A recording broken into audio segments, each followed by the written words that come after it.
Dr. Vandana Singh, have these, these switch replacements raised your eyebrows of suspicion? This report that has come in, particularly if the preliminary probe is casting aspersions on why the fuel switch off went to, from run to cutoff, and it's still not quite clear how that happened.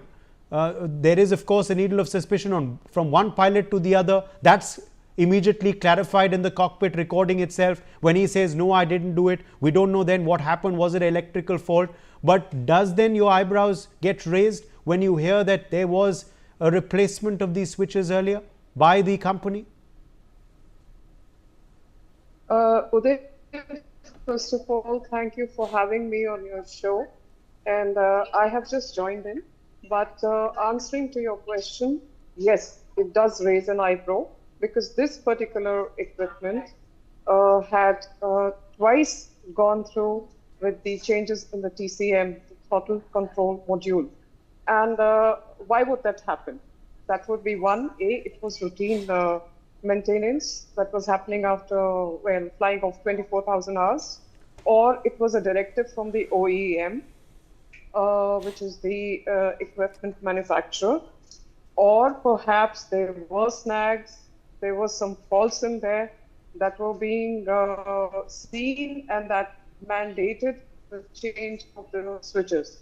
So definitely it raises an eyebrow, and more if you align it with what is coming out, that the switch went off from run to cutoff within 1 second, both the switches. That is not manually possible. No pilot 787-8 series, you ask them, none of them will say that it is physically possible, manually possible to change that. So obviously, there was, I again maintain, an electronic software glitch in the FedEx. There was a miscommand, probably that made it happen. But that these switches were changed, the TCMs were changed twice, definitely raises an eyebrow there. And it definitely raises a question mark. The other observation is, yes, there's too many people talking right now.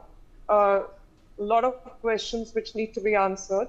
But let's not forget that this is a preliminary report, that we are asked to wait for concrete details, that we do know that this report has raised more questions than really answers, and that just a one-liner from pilot A asking pilot B is not enough. We need to hear the whole cockpit voice recording system, whatever happened in the cockpit. We need to hear all of that, and we need more and more details to come out.